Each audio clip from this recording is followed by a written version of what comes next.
All right, thank you all for coming tonight. So my name is Chris Swan, Professor of Civil and Environmental Engineering and Dean of Undergraduate Education in the School of Engineering, and the one who actually puts together the piece of this called the School of Engineering's DEIJ Colloquium. And we are honored tonight to have as a guest speaker in this event, Dr. Talithia Williams. But I'm not here to introduce her. I'm actually here to introduce the Dean of the School of Engineering, okay? But it should be recognized, this is also a Solomont lecture. And so I also wanted to recognize the Dean of Tisch College, from which the Solomont lecture comes from, and that is Diana Cunningham. So thank you for coming.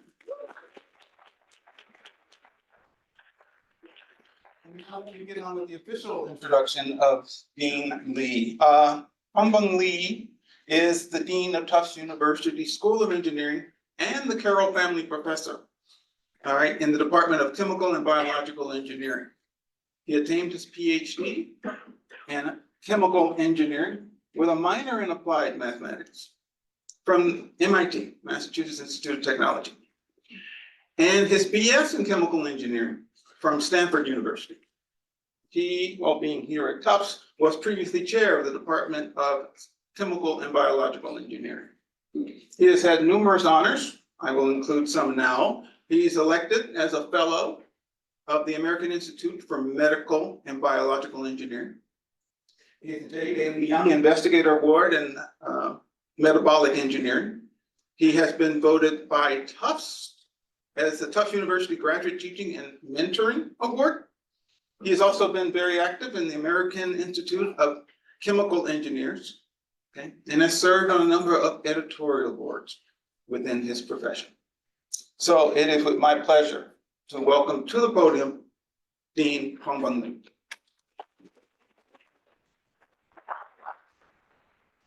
Thank you, Chris.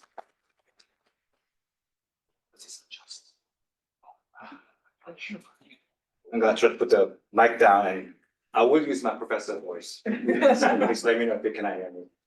Thank you again, Dean Swan, for the kind introduction. I realized that I stand between you and the event, so I try to keep my remarks brief. I only have about a dozen pages to read off. So it's my pleasure to welcome you to this special lecture with Dr. Talithia Williams, a talk entitled Data-Driven Solutions for Eliminating Health Disparities. Is going to explore how data is essential for understanding social determinants of health and for developing innovative interventions to address unique populations. I want to recognize that tonight's program is jointly hosted between the School of Engineering, the Colloquium series, as well as the Tisch College's Solomont Lecture Series. And I want to recognize Diana Cunningham, the Dean of Tisch College, one more time. Thank you for your collaboration in this space. I also want to thank the generous support of our co-sponsors, the Africana Center, the Community Health Department, and the Mathematics Department. Thank you for your support. It's really nice to put these events together in collaboration with different members of the community. So it's truly a spirit of celebrating collegiality and collaboration in Tufts. The goal of this work that we want to talk about today is really vital, I think more than ever. As we tackle divisions within our society, we have to acknowledge. And really the mission of our university that you will see exemplified in this lecture is to support students in forging the civic pathway to make positive changes and build more just, equitable, inclusive, diverse, and excellent environment and culture at Tufts. And I think tonight's guest really embodies this ethos that we have at Tufts. She is a statistician by training, a big data expert, an award-winning professor, and a co-host of PBS NOVA series, NOVA Wonders. I love this series, so a personal thank you to you for that. She's a renowned speaker and a change maker who's been demystifying math in fun and innovative ways, which is so important for us to engage more diverse communities into this exciting subject. And I say so because, as you know, I did minor in applied math, so I do love math myself. Her research is on developing statistical models that emphasize the spatial and temporal structure of data and applying them to problems in different environments. For example, a TED Talk called Own Your Body's Data looks at the value of statistics in quantifying personal health information to empower the patient. She's an accomplished educator and won a number of awards. I just mentioned one. She received the Mathematical Association of America's Henry Alder Award for Distinguished Teaching, which recognizes faculty members whose teaching is effective and extraordinary and innovative and extends its influence beyond the classroom. Congratulations. Dr. Williams, in collaboration with online education company The Great Courses, was selected to produce a series of lectures called Learning Statistics, Concepts and Applications in R, in which she provides tools to evaluate statistical data and determine if it's used appropriately. She's the author of Power in Numbers, The Rebel Woman of Mathematics, a book that highlights the influence of women in mathematics over the last 2 millennia.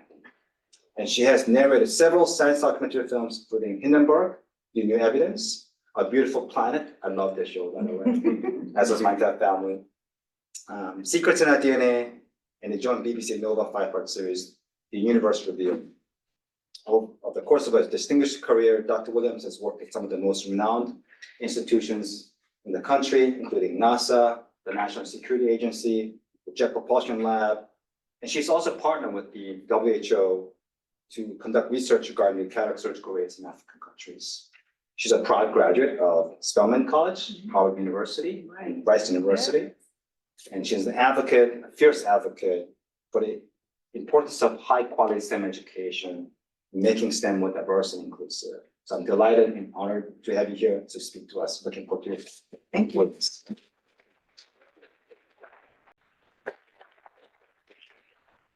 Awesome. Thank you, Dean Lee, for that introduction. Thanks to the Tisch School and Engineering School for having me.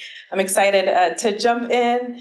Let me just start by telling you a little bit about where I came from. I grew up in Columbus, Georgia. And, oh, thank you. All right. Tech crew. Yes, yes. I love to show this picture because I was on the drill team. I love to dance. I was in the band. I didn't sort of come out just like doing math all the time, which some people often think. I went to Spelman College for undergrad. Spelman was the first place that I met Black women mathematicians, right? And chemists and physicists and economists. And so as a high school student, math just didn't really seem like it was an option for me because I didn't know anyone who studied mathematics who looked like me in real life. Dwayne Wayne did. He was on a different world, but I wanted to marry Dwayne Wayne. Anyway, and so when I got to, for those of us old enough to remember A Different World, some of y'all are like, what is A Different World? It was a spinoff of The Cosby Show. Okay, yeah. Thank you. Those of you 30 and older. This is the late Dr. Etta Faulkner. She was one of the first Black women to get a PhD in mathematics. She was one of my professors at Spelman. She was the first person to talk to me about going to graduate school and told me that it would be free if I went to get a PhD. And I was just like, what? They're gonna pay me to get more education? And so I started my graduate work. I started a PhD in math at Howard University, loved it. That was more pure mathematics. And I took a biostatistics class and fell in love with data. And that was when I transferred to Rice University. Rice was the first non-HBCU I went to, besides high school. And it was different because, at Spelman, I could always get a study group. It was easy to go down the hall and work with a bunch of women on math problems. Howard was the same. It wasn't until I got to Rice that I was really aware of my race and my gender in the classroom. I was the only woman and the only Black person in my first year cohort. So I literally stood out in my first year classes at Rice. And so this issue of belonging and inclusion really hit home there because it was the first time that I was ever hesitant to ask a question in the classroom.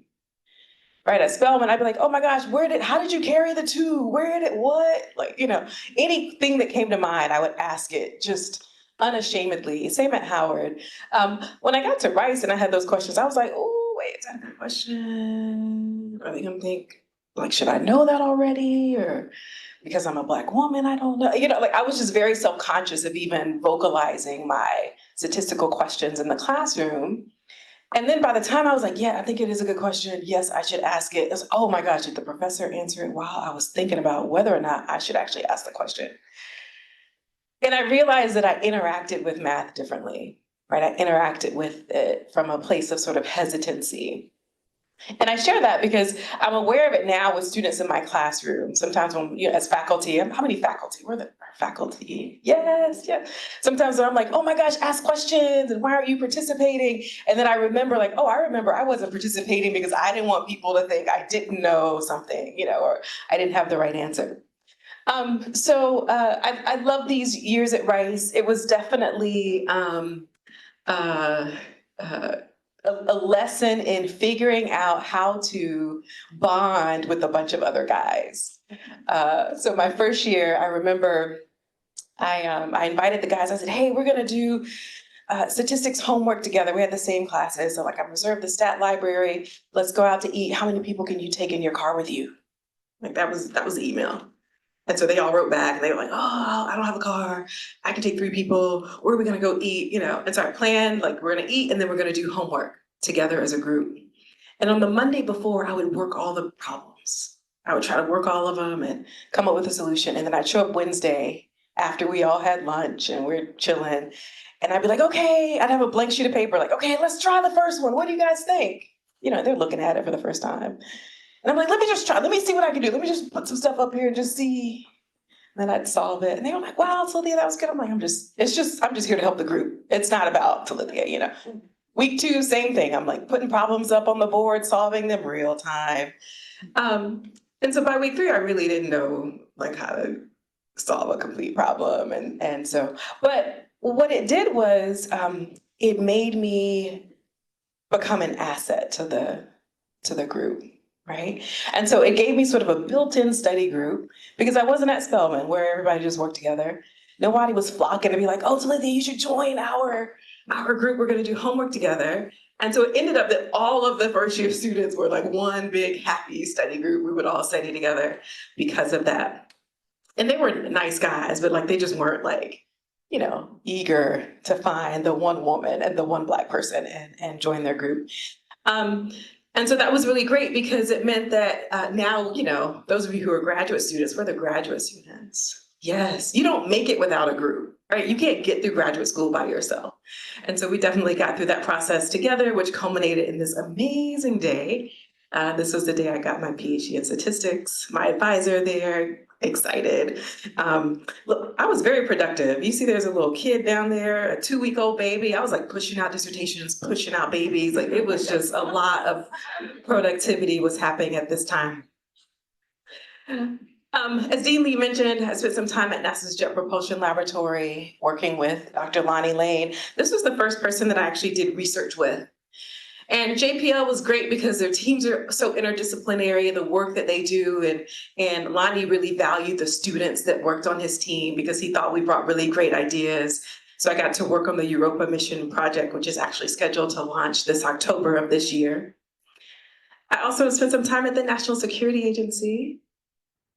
I'd love to tell you what I did, but nobody wants to die tonight, so.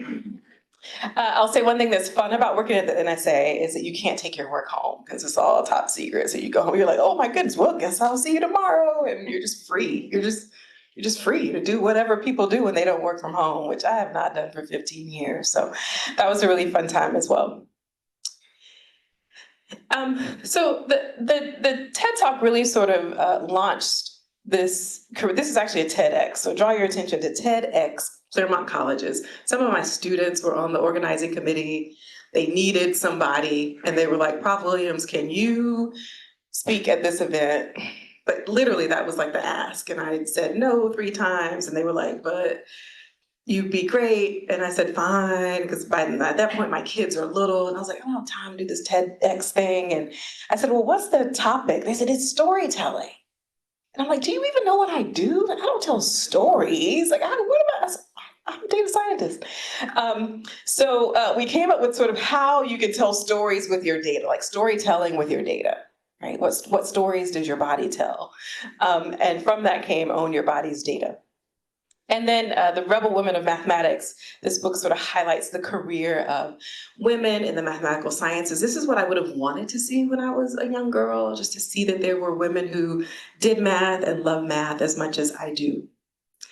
My first foray into sort of the public sphere, really working to get the public excited about STEM and science and math, was with actually WGBH right here in Boston, and NOVA. They produced NOVA right here. And so we got to do NOVA Wonders, which is a 6-part series that looks at some of the biggest questions in science. Like, can we build a brain? What are animals saying? What's living in you? What's the universe made of? And for each of these hour-long episodes, at the core of them is always data. It's always like, how do we take information? How do we take data? How do we make sense of it? How do we learn something new from it? I brought you a clip. Inside a human brain, there's about 100 billion neurons. And each one of them can connect to 10,000 others. And from these connections comes Everything. The human brain can compose symphonies, create beautiful works of art. It allows us to navigate our world, to probe the universe, and to invent technology that can do amazing things. Now, some of that technology is aimed at replicating the brain that created it. Artificial intelligence, or AI. But has it even come close to what these babies can do? For ages, computers have done impressive stuff. They crack codes, master chess, operate spacecraft. But in the last few years, something has changed. Suddenly, computers are doing things that can seem much more human. Today, computers can see, understand speech, even write poetry. How is all this possible? And how far will it go? Could we actually build a machine that's as smart as us? One that can imagine, create, even learn on its own? How would a machine like that change society? How would it change us? I'm Rana El-Kalioubi. I'm Andre Fenton. I'm Talithia Williams. And in this episode, Nova wonders, can we build a brain? And if we could, should we?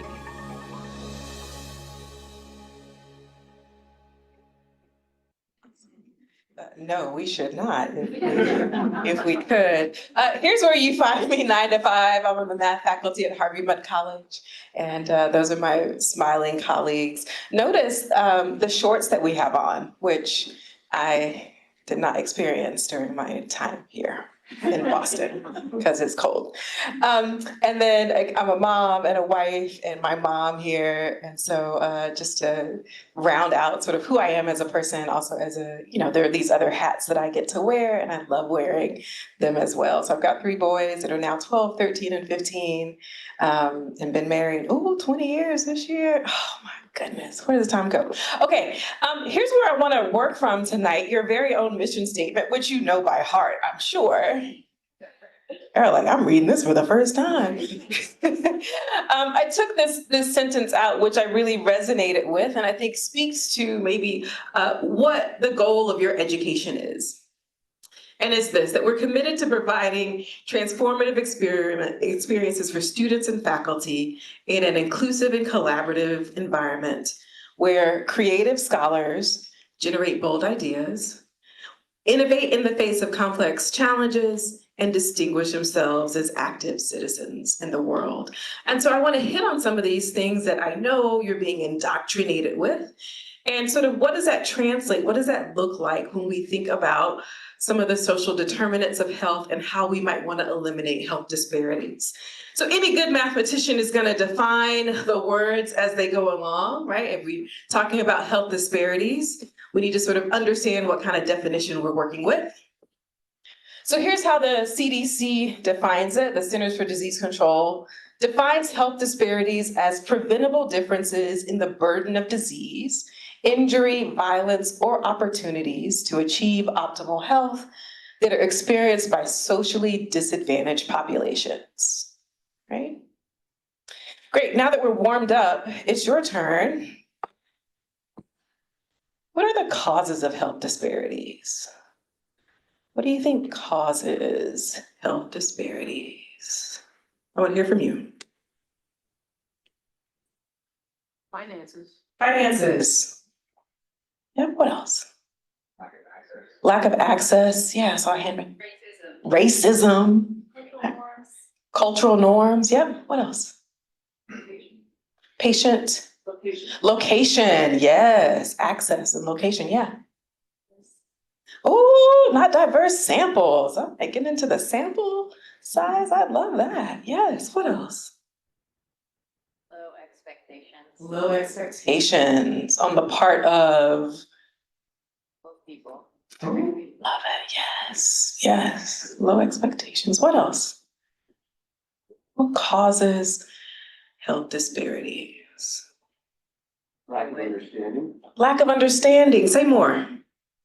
not understanding why you should take a vaccine. Yeah. Why should I take this vaccine? Language barriers. Language barriers, right. Translation. These are great. Yes, yes, yes. Other ideas? You're gonna have other opportunities to get, this is just a warm up, so. Exactly what you said, environmental access to health, poverty, right? Individual behavior factors, educational inequalities, right? Notice causes is in quotation marks, because any good statistician knows that you can't, right? Like correlation doesn't imply causation, right? If you look at health outcomes by the numbers, 20% of our health outcomes are directly attributable to clinical care. Sessions with your doctor, do you take your medication or not? Do you go in for your routine physical? Have you gotten your mammogram and your pap smear? 20%. 80% of your well-being has to do with social and economic factors, your physical environment, your health behaviors. Has nothing to do with healthcare. It has to do more with your environment. 19 states require Medicaid managed care plans to screen for social needs. Only 19 states say that in addition to health needs, you have to also screen for social needs that a person might have. But 91% of Medicaid plans report activities to address social determinant of health. So most people's plans say, we need something to address these other underlying issues of health that aren't related to clinical care. But most states don't account for that, right, in the plan. What about physicians? 85% of physicians report that unmet social needs lead to poor health outcomes, but only 20% are confident in their ability to address those needs. So even when physicians see that, I'm telling you to do this thing, but I see that the real issue is access to, right, you live in a food desert, you don't have access to healthy food. So it doesn't matter that I'm telling you to eat better, because food isn't within a 50-mile radius of you, right? They're not able to help with the issue. Like, I see the problem, I recognize it, but what can the physician do to actually address that problem, right? They're not empowered to address it. So those are the issues that we're working with. You also mentioned location, right? There's also barriers to health when you look at rural patients, right? In terms of them not having the financial means, maybe not having health insurance, not being able to take time off. When was the last time Walmart gave you a day off to go to a doctor's appointment? Right, what do you just get a sick day? Do you take a sick day? Right, how do you get that? There's lack of confidence in their ability to communicate with healthcare providers. Sometimes there's a language barrier. Also, how do I trust that I'm gonna get good service without compromising my privacy? Right, what if I'm an immigrant? What if I'm undocumented? Am I gonna risk going in for healthcare when I might get deported? Right? Okay, you're warmed up. I want us to look at some data. I want us to look at leading causes of death by race and ethnicity. Right? So this is sort of how the data plays out, right? When you've got these different social determinants of health, it also becomes social determinants of death. right? Because those are then the issues, the leading issues that cause folks to die at different rates from different diseases. So we're gonna do a think pair sheet. I'm gonna give you like 30 seconds to just look at this by yourself, and then you're gonna chat with your neighbor, what stands out to you, and then we'll take some comments, okay? All right, so you got 30 seconds by yourself. I hope you can see that for those of you over 40. You're like, no, we can't.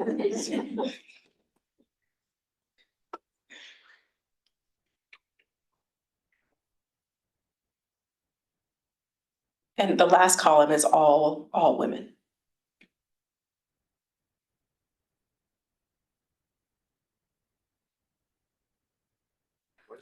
Okay, chat it up with your neighbor. You've got a 1 minute with your neighbor. What stands out to you?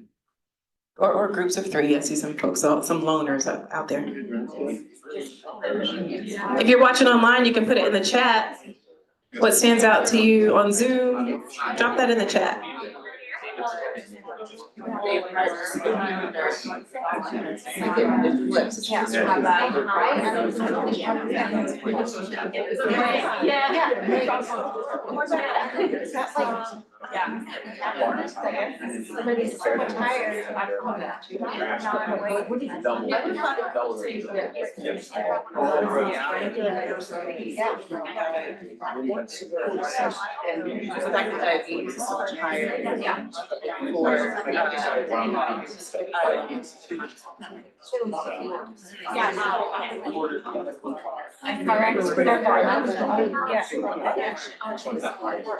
That's a big difference. Yeah.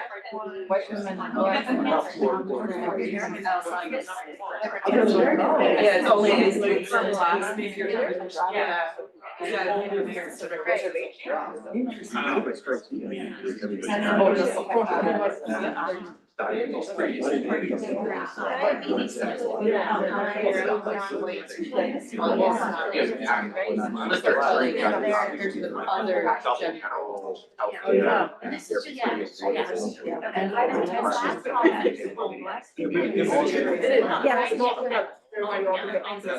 That's the 10th. And what is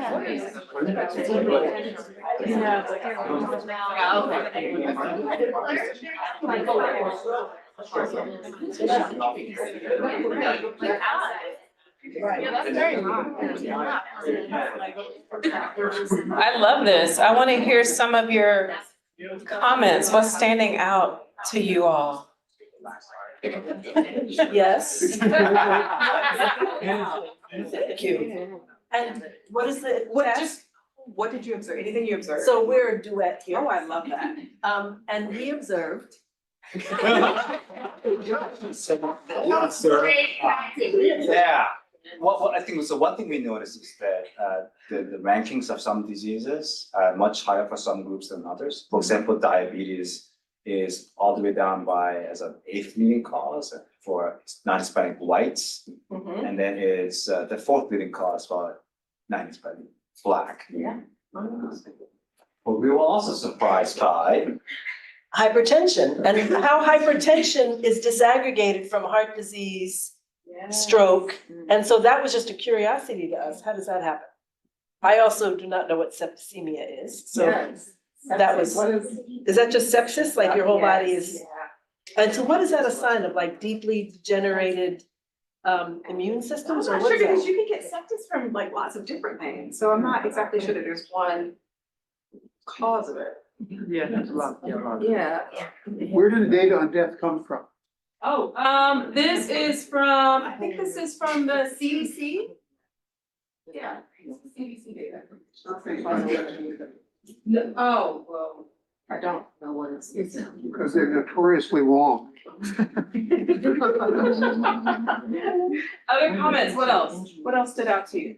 Oh, you got the mic? I got the mic, but I was trying to get it You back wanna to give you. it back? Okay, all right, yes.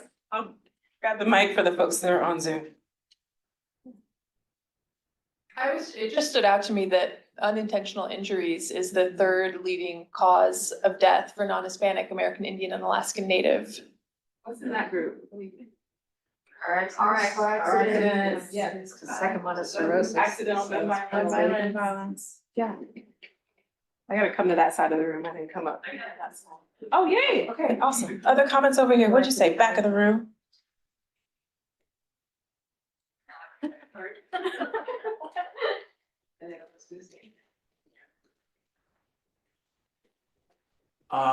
We were also talking about unintentional injuries, thinking about the causes of them. We were also looking at lower respiratory disease is also quite high on American Indian, or Alaska Natives. But it's really hard to tell just from looking at this, what that's for. So hopefully we get onto that next. We were thinking is genetics, though. We were also thinking, for example, does genetics sort of play a role in this, and what does that sort of look like? Right, yeah.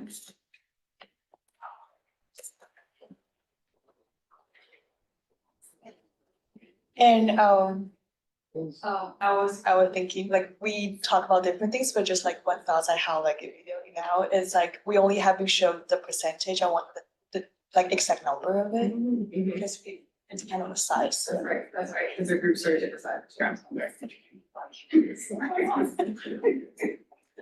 We were just talking about how interesting and unfortunate it is that either heart disease or cancer was number 1 and number 2 in everybody's population, which makes you think about what is it? Is it the environment we're living in? Is it the food we're eating?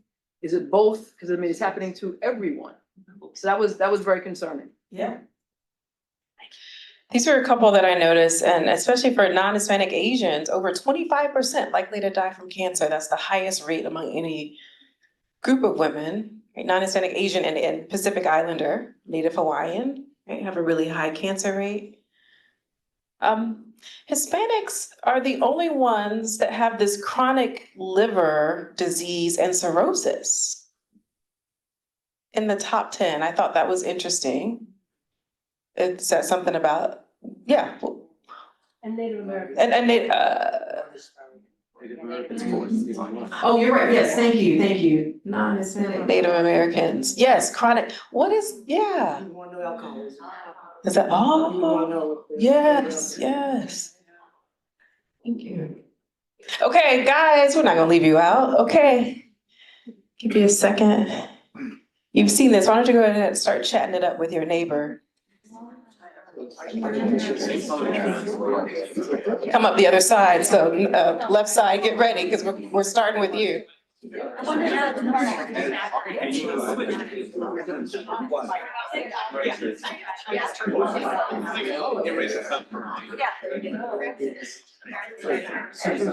Suicide. Ooh, I didn't see that. What is that?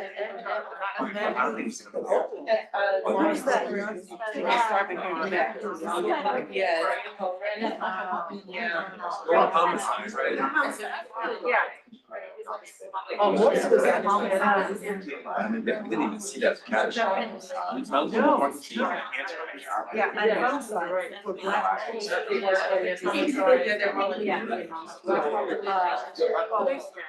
If you were different in top places. What is it?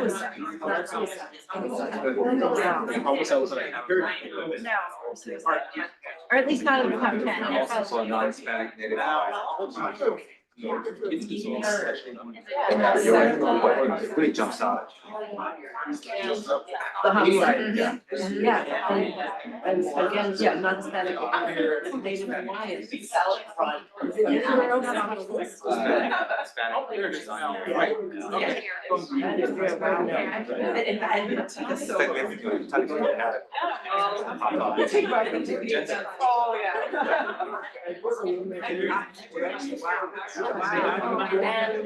And Asian, non-Hispanic. Yeah, you're right. Third. But Alzheimer's in black men is actually. Well, the other thing I'm interested about is cancer is so low down. Kinds of cancer women are something. It also hides.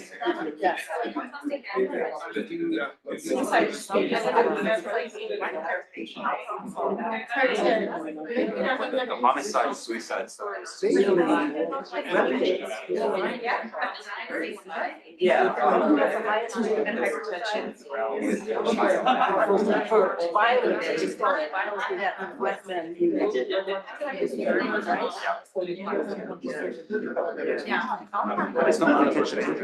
I know. Okay, we're ready with some comments? I'd like to see right now. Yes, so we noticed things like suicide and homicide that are on this chart that are not on the women's chart. It's possible there's more guns. We were talking about things that might be related to that. Yes, so gun violence is maybe showing up here where there's self-inflicted or otherwise. Other comments?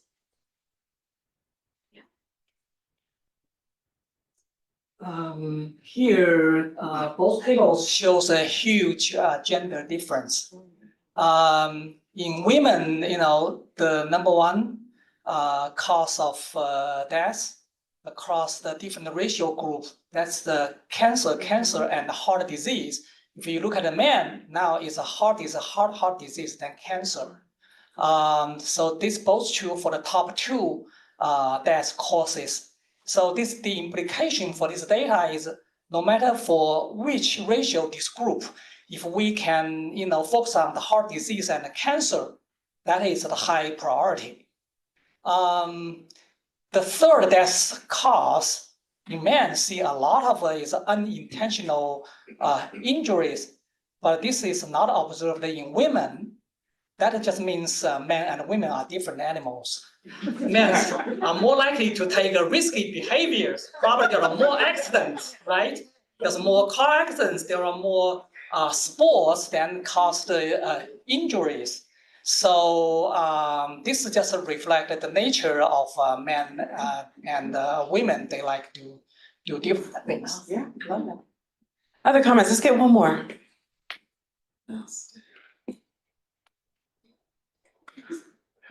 These two over here, non-Hispanic is very high. The third leading cause. Yes. So for non-Hispanic Black men, Alzheimer's is the third leading cause of death. That's very surprising. Yeah. These are some things that sort of stood out for me. Of course, unintentional injuries, that Alzheimer's. Again, in the Hispanic population, that chronic liver disease and cirrhosis only shows up there. It shows up for non-Hispanic white, number 10, and then overall number 10. Suicide. And homicide does not show up in the top 10 except for Black men. Black men, yeah, and non-Hispanic Native Hawaiian and Pacific Islander, number 8. Oh, and non-Hispanic American Indian, Alaska Native, number 9. What about suicide? Yeah. For everyone except Black men. This is another question. So what is it about the Black community where men aren't committing suicide? Religion? Homicide. You're like, they dying a different way. They're not killing themselves. They being killed, right? That's not funny, but. I also wonder if it's hidden somewhere else in other parts of the Oh, right. Maybe it shows up with like diabetes, heart disease. Maybe it shows up in other areas. Yeah. Or the Alzheimer's. Yeah, or Alzheimer's. So when we think about trying to address some of the social determinants of health, it really helps to step back and look at some of the leading causes of death, because the differences that we see, right, might also address some of those underlying social determinants, right? So for the remainder of time that we have, I want to talk about what are some strategies that we can take to try to eliminate some of these health disparities and create a culture of data agency. Data really came to the forefront of the health community with COVID-19. There was COVID-19 dashboard that Johns Hopkins did that gave everybody complete access to COVID data. In addition to that, we shared our own data, like in a way that we never had before. You probably posted a picture, you with a Band-Aid on, like I got my first shot, got my second shot. Nobody posts when they go get a mammogram. You're not like, yep, just got my mammogram. oh, check that colonoscopy out for the year. Nobody knows that. Nobody needs to know. But all of a sudden, we were just excited to share our health data in a way that we hadn't before as a country and as a world. And so with access to this data, the first point I want to give is that we have to sort of appreciate where the data comes from and who it comes from. And we have to mindfully collect and understand that data, right? Keeping in mind data privacy and also different cultural norms. The National Academy of Medicine published a paper about health data sharing. And they said the effective use of data is foundational to a concept of a learning health system, one that leverages and shares data to learn from every patient experience and feeds the results back to clinicians, patients, families, and healthcare executives to transform health and health equity. The American healthcare system is in a position to harness new technologies and new data sources to improve individual and population health. But when you look at some of that health sharing data, right, there's also sort of a disproportionate impact on different communities of color, ethnic minorities. And we saw this during COVID-19 as well. Right? Even though we had access to more data, we had limited access from communities of color. And there was also a greater need for a trauma-informed social justice response because communities were, as one of you mentioned, sort of reluctant to even take the vaccine for different reasons, right? Because of some of the data. How many of you know of the Tuskegee syphilis experiment? Yeah.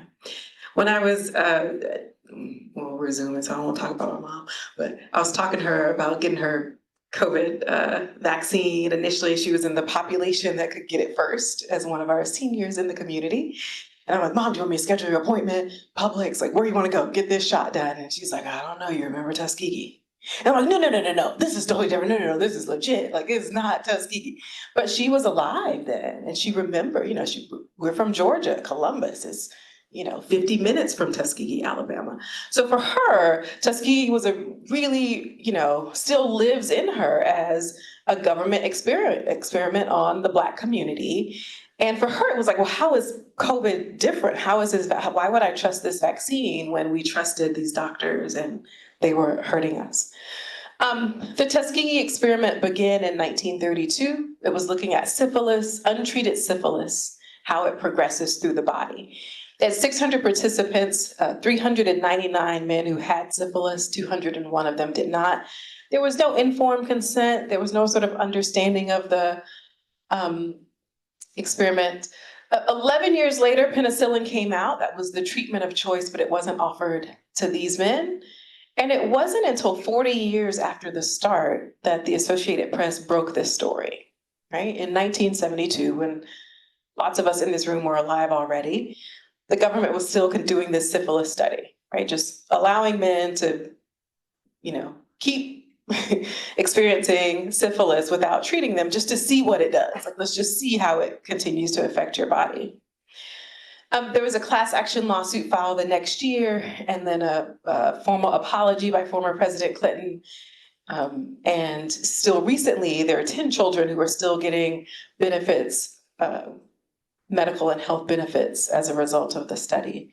And so for many communities, especially the Black communities, there was really a hesitancy to sort of trust the government again, right? When we've been treated this way. And then it also builds a skepticism toward not just the government, but healthcare providers, right? Because if I go in, how am I going to trust you? Like, how are you any different from the healthcare providers that were in Tuskegee? One way that we tried to counter this, some of you may have seen the work of Dr. Kizzmekia Corbett. She was one of the leaders in the COVID vaccine design, worked at the NIH, and here you see her with former President Trump and President Biden, really sort of highlighting why it's important that we have diverse teams at the table as we're doing this scientific research, right? Because we want the entire population to embrace it. And so we all need to be a part of the solution and working toward them. Number two is how we can aggregate data. And when I say aggregate, I really mean how do we build partnerships in the face of complex challenges, right? These complex challenges that are a part of your mission statement and a part of the thing that you're supposed to solve. So question for you, what does it mean to empower patients? When we want to empower them, what do we want to do? What does that mean? What are we giving them? Yeah, I love these hands that popped up, yes. Like giving them the ability to make a choice on what they do. Yes, ability to make a choice, what else? So in addition to that agency, having them feel comfortable on the level of communication, like breaking down the barrier to communicate how they're feeling and actually being heard. Yes, data agency around your own body and how you're treated, yeah. Being transparent in what the information you're saying and telling it in a way that the patient can understand. Right, explain it to me like I'm a 3-year-old, like break it down so that I can implement it, yes, sir.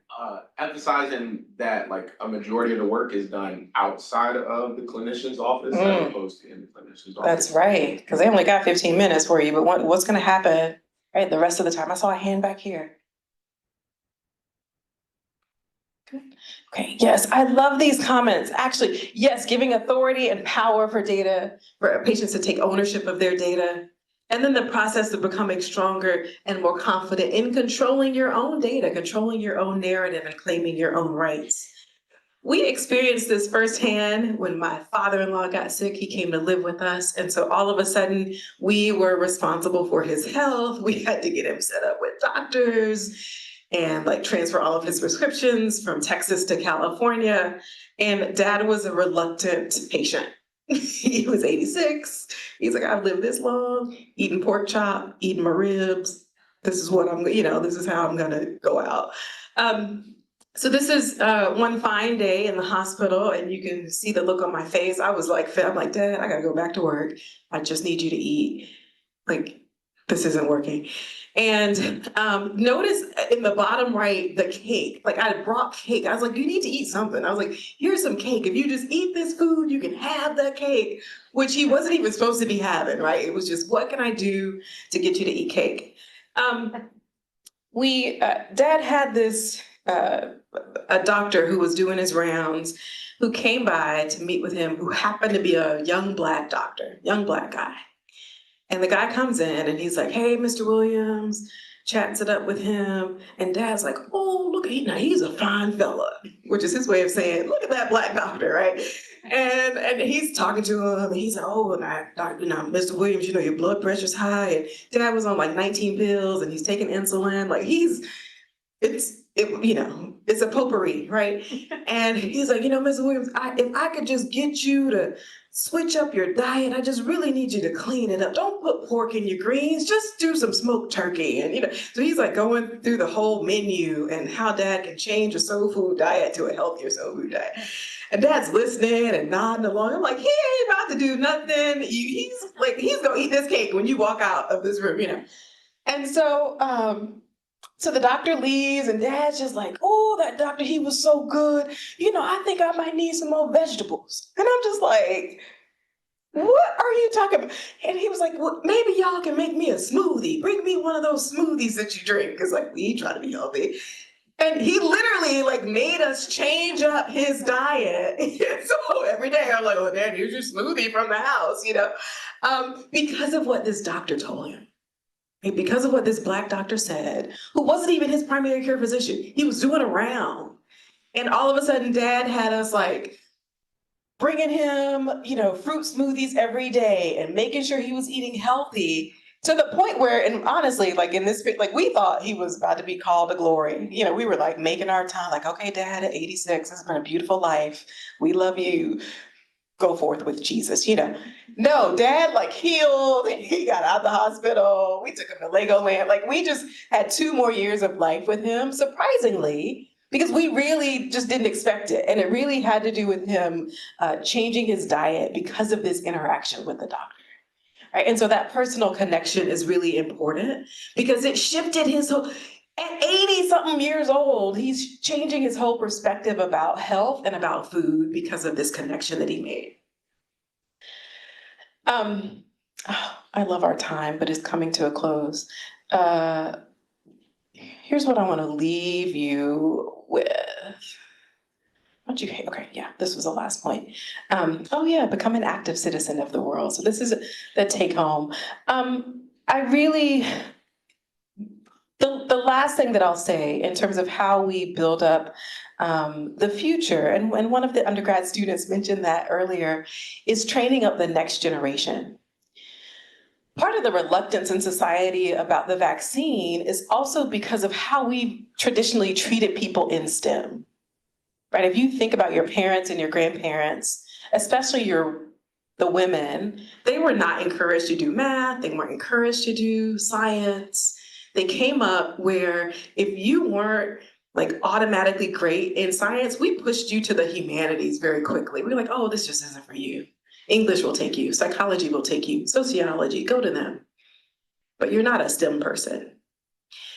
And so as that generation has come up and now we say, here's a vaccine we want you to take, they're like, I don't know, I don't trust it, I don't, right? Because I was not a part of the science. I wasn't a part of the mathematical decision-making because I'd been pushed out of those disciplines. So one way that I think we correct that is by helping the next generation see themselves in the sciences and be a part of the sciences so that they can be at the table when these decisions are made.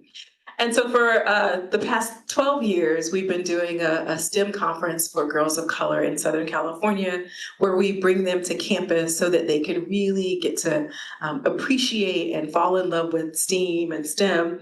And it's not that I'm trying to convert them to all major in engineering or I need them to be mathematicians. I just need them to know that they can.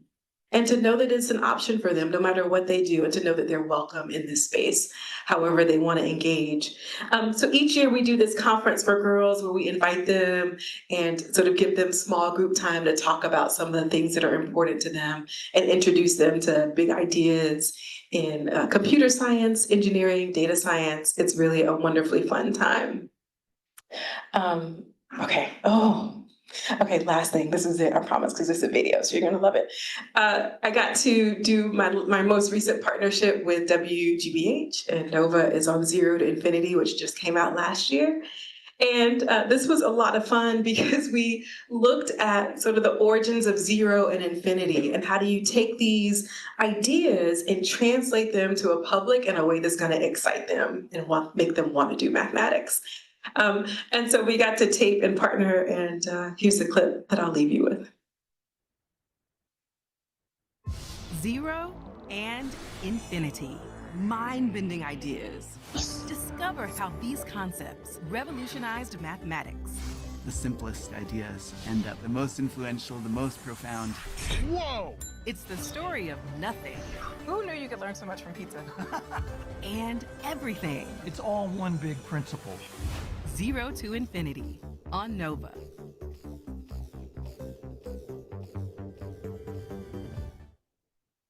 Thank you so much.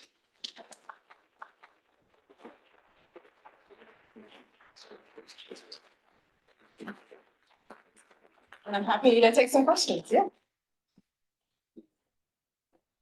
Good question, just raise your hand and we'll walk the mic over to you. Or in Zoom, if you got some Zoom questions, we'll take those too. Yeah. Okay, I'll come to you. Okay, all right, yeah, multiple. First of all, thank you. Yes. Second of all, when it comes to like quantitative data and AI and health, okay, so like how do we, I mean, maybe we're not in the position to ensure it, but like how can people ensure and hold big corporations that have access to this data are held accountable to not exploit that data to continue to increase disparities? Yeah, that's a great question. How do we do that?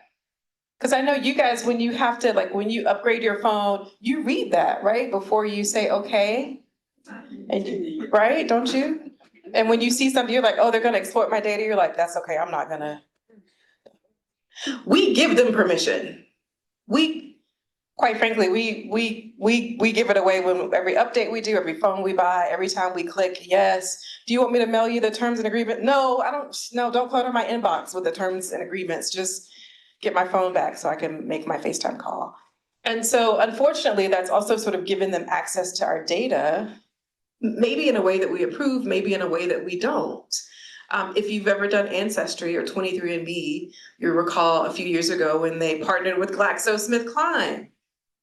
And all of a sudden, the data that you said, yes, sure, you have access to my data has now been used for targeted drug development. Should you have gotten paid for that? Probably. Did you know? Right? And so I think that the issue is data privacy. It's also, when can I retake ownership of my data? At what point can I say, I know I gave you permission, but now I want it back? And I want you to delete it, and I know I don't want you to sell my data to GlaxoSmithKline. I want to retain ownership of it, right? And so I think the laws are not in place. Right? I think the data acquisition in AI is moving at a rate, just moving quicker than the laws are able to be formed to really defend us. What can we do as consumers? It's hard because once you sort of give permission, it's like your conversation, and then all of a sudden you get a Facebook ad for the thing that you were talking about, right? And so how do you go in and remove all of that, is the question. Or how do we get it to where I by default, you don't have permission. Like I have to elect to allow you to. And so that's what you start to see when you go to websites, and it's like, here are the cookies. These cookies are required, and then these are all optional. Can we do these other 3 cookies, yes or no? So that was one sort of policy that came about, because before you didn't see that, because they were like, we're doing all the cookies. You don't get to choose. Right now, you get to sort of choose besides the ones that are required. What's the next step in that, where you can sort of retain your privacy and your data? Yeah, thank you for that. Other questions?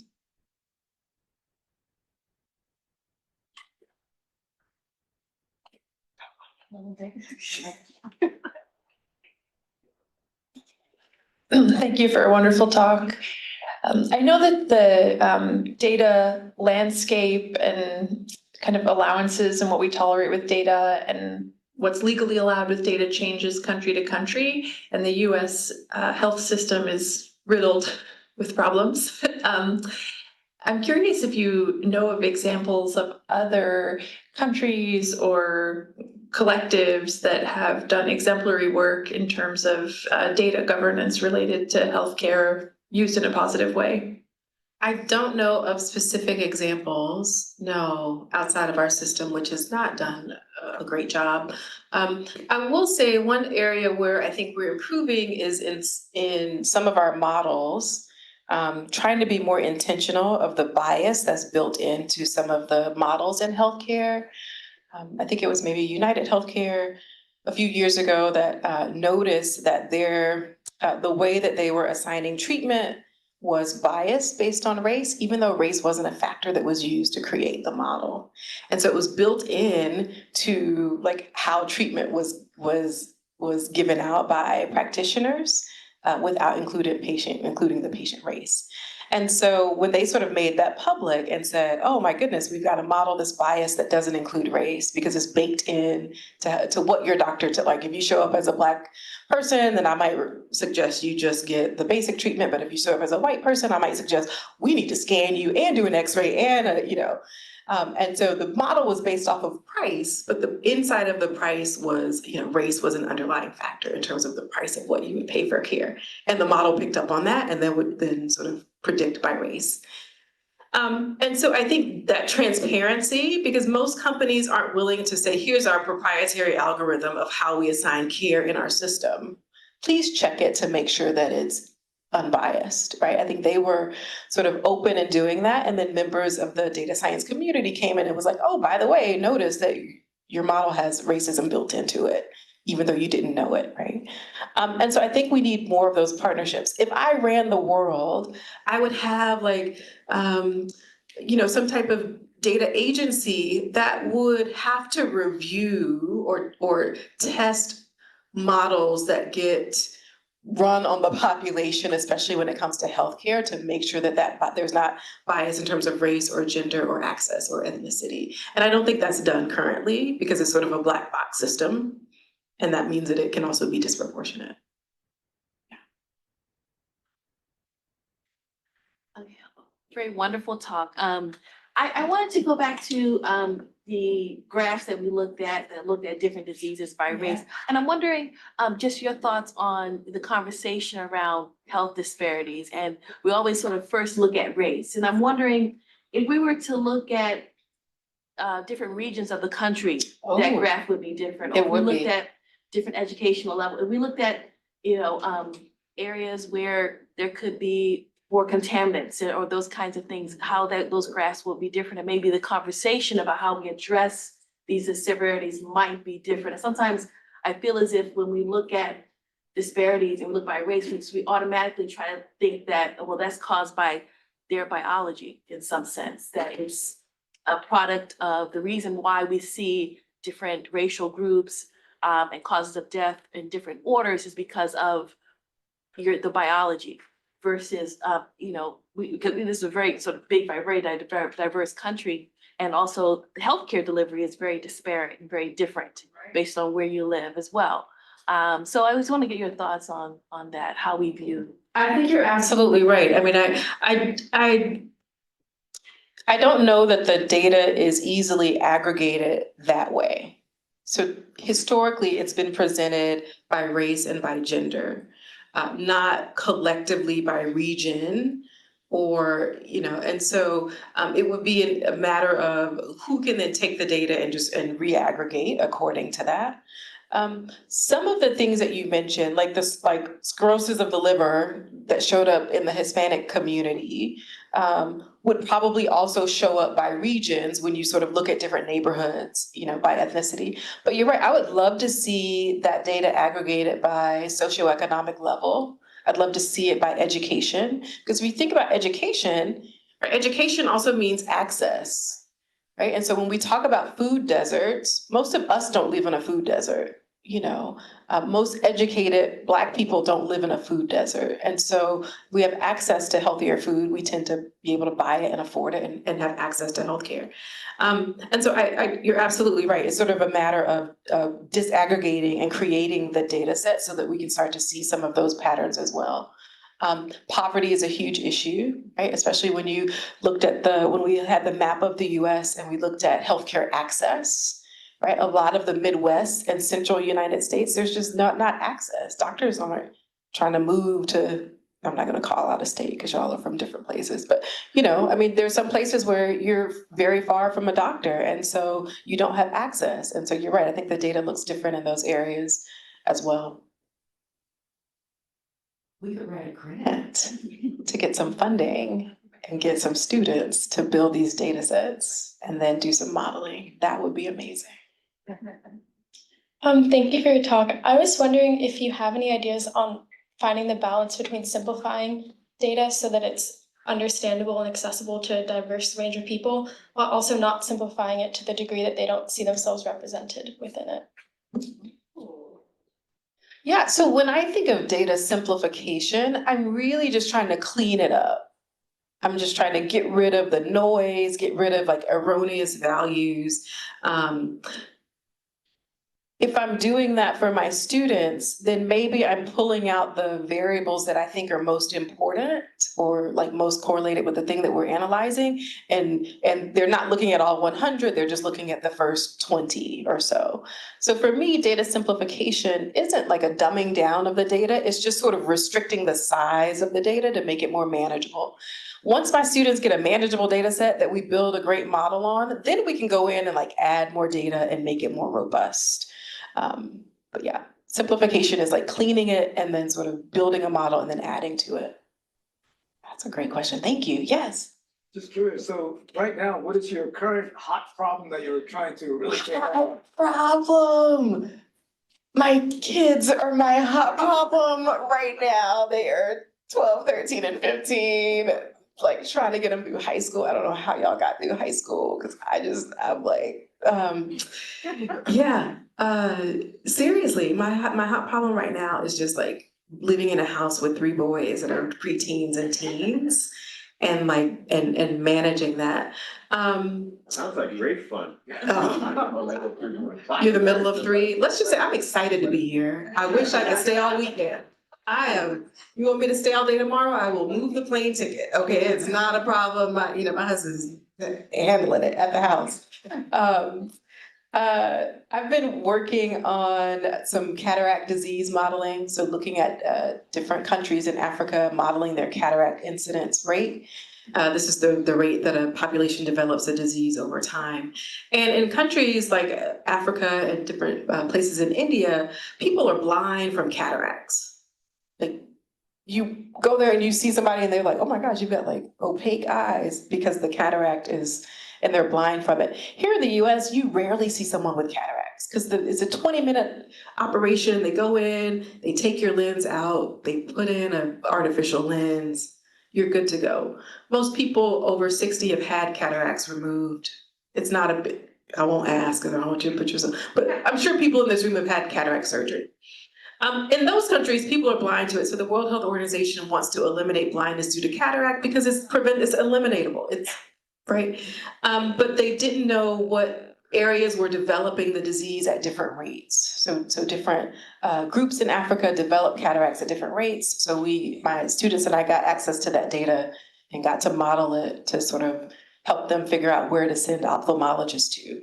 And then recently we've been building on that model, adding things like diabetes and hypertension, things that sort of indicate other types of eye disease eventually, just to make it much more robust. We have an online, we've taken our R code, built a graphical user interface so that ophthalmologists in Africa can then just upload their data and run it without having to go through us to get results, and then we send it back out to them. And so we've been working on that, and that's been really fun. I'd love to do things that sort of touch society and improve society in some way, and things that undergrad students can do, because that's my population of students, so it's got to be like quick, get excited about it, but do it in a year before they graduate. Yeah, thank you for that. Well, I think with that, I just want to thank you so much, Dr. Williams, and thank you all for coming and give you another round of applause.